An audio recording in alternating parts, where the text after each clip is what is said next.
Hello friend, daily current affair में आप सभी का स्वागत करते हैं। तो आज 1 फरवरी 2022 का करंट अफेयर देखते हैं। आज का पहला प्रश्न है, महिला हॉकी एशियाई कप 2022 का खिताब किसने जीता है? इसका आंसर हो जाएगा जापान। महिला हॉकी एशियाई कप 2022 टूर्नामेंट में भारतीय टीम को जापान के खिलाफ 2-0 से हार का सामना करना पड़ा है। यह मुकाबला ओमान के मस्कट में सुल्तान काबूस स्पोर्ट कॉम्प्लेक्स में खेला गया है। अगला प्रश्न देखते हैं, संयुक्त नौसैनिक अभ्यास चिरू 2022 किन 3 देशों के बीच आयोजित हुआ है? तो इसका आंसर हो जाएगा सी, रूस, चीन, ईरान। रूसी, चीनी और ईरानी नौसेनाओं में ओमान की खाड़ी में नौसैनिक अभ्यास चिरू 2022 का आयोजन हुआ है। इस सैन्य अभ्यास में कम से कम 140 युद्धपोत और लगभग 10,000 सैन्य कर्मियों के साथ 60 से अधिक विमान भाग लेंगे। उद्देश्य हैं, इस युद्ध अभ्यास का मुख्य उद्देश्य तीनों देशों की सेनाओं के बीच व्यवहारिक सहयोग को गहरा करना है। आयोजन स्थल है ओमान की खाड़ी में। अगला प्रश्न देखते हैं फ्रेंड, लोगों के लिए संसद और उनके सांसदों की कार्यवाही की जानकारी हासिल करने के लिए डिजिटल संसद नामक ऐप किसने लॉन्च किया है? तो इसका आंसर हो जाएगा बी, विधानसभा। इसके बारे में जानते हैं फ्रेंड, लोकसभा सचिवालय ने 27 जनवरी को डिजिटल संसद नामक एक ऐप लॉन्च किया है। इसका उद्देश्य है, इस ऐप को लॉन्च करने का मुख्य उद्देश्य यह है कि ऐप की मदद से संसद की कार्यवाही मोबाइल पर आसानी से लाइव दिखाई जा सकेगी। अगला प्रश्न देखते हैं फ्रेंड, भारत का सबसे बड़ा इलेक्ट्रॉनिक वाहन ईवी चार्जिंग स्टेशन कहाँ खुला है? भारत का सबसे बड़ा इलेक्ट्रॉनिक वाहन ईवी चार्जिंग स्टेशन कहाँ पर खुला है? तो इसका आंसर हो जाएगा ए, गुरुग्राम, हरियाणा। इसके बारे में जानते हैं फ्रेंड, भारत का सबसे बड़ा इलेक्ट्रॉनिक वाहन ईवी चार्जिंग स्टेशन गुरुग्राम में दिल्ली जयपुर राष्ट्रीय राजमार्ग पर खोला गया है। इसका उद्देश्य है, ई वाहन चार्जिंग स्टेशन का मुख्य उद्देश्य विद्युत वाहनों का बढ़ावा देना, ताकि पेट्रोल एवं डीजल से तेज चलने वाली वाहनों द्वारा लगातार फैल रहे प्रदूषणों को कम किया जा सके। अगला प्रश्न देखते हैं फ्रेंड, किस राज्य के दक्षिण मोबुआंग गांव को ODA+ गांव खुले में शौच मुक्त घोषित किया गया है? तो इसका आंसर हो जाएगा बी, मिजोरम। ODA मतलब ओपन डिफेंशन फ्री। मिजोरम में आइजोल जिले के एबॉल ब्लॉक में दक्षिण मोबुआंग को एक मॉडल ODA खुले में शौच मुक्त गांव घोषित किया गया है। इस गांव में 116 घरों में 649 लोगों की आबादी है। मिजोरम के बारे में बता देते फ्रेंड, मिजोरम की राजधानी आइजोल है। मिजोरम के मुख्यमंत्री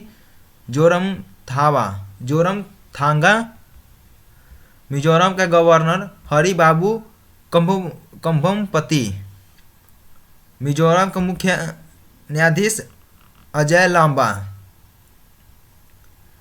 मिजोरम के 3 पड़ोसी राज्य मणिपुर, असम और त्रिपुरा है। मिजोरम के 2 पड़ोसी देश म्यांमार और बांग्लादेश हैं।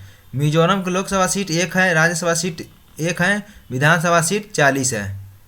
कर्क रेखा भारत के मिजोरम राज्य से होकर गुजरती है और भारत के 8 राज्यों से होकर निकलती है। अगला प्रश्न देखते हैं फ्रेंड, किस राज्य में भारत के अपनी तरह के पहले और एशिया का सबसे बड़ा वैज्ञानिक पक्षी एटलस को लॉन्च किया गया है? तो इसका आंसर हो जाएगा सी, केवल आंसर हो जाएगा केरल। इसके बारे में जानते हैं, केरल बोर्ड एटलस भारत में अपनी तरह का पहला राज्य स्तरीय पक्षी एटलस और एशिया का सबसे बड़ा वैज्ञानिक पक्षी एटलस है, जिसने सभी प्रमुख आवासों में पक्षी प्रजातियों की वितरण और बहुतायत के बारे में ठोस आधारभूत डेटा तैयार किया है, जिससे भविष्य के अध्ययन को प्रोत्साहन मिलेगा। अगला प्रश्न देखते हैं फ्रेंड, 30 जनवरी 2022 को महात्मा गांधी जी की कौन सी पुण्यतिथि शहीद दिवस मनाई गई है? इसका आंसर हो जाएगा बी, 74वीं पुण्यतिथि।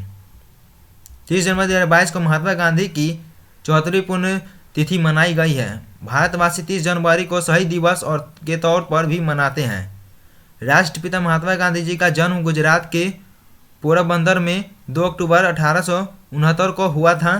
30 जनवरी 1948 को 78 वर्ष की आयु में नाथूराम गोडसे द्वारा हत्या कर दी गई थी।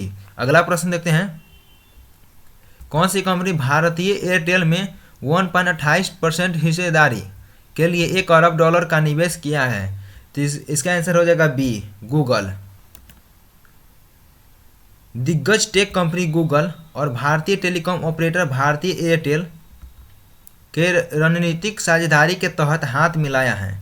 गूगल ने ऐलान किया है कि भारतीय एयरटेल में $1 अरब यानी करीब 7500 करोड़ रुपए का निवेश करेगी। अगला प्रश्न देखते हैं फ्रेंड। किस धुन को गणतंत्र दिवस समारोह के वीटिंग स्ट्रीट समारोह में हटा दिया गया है?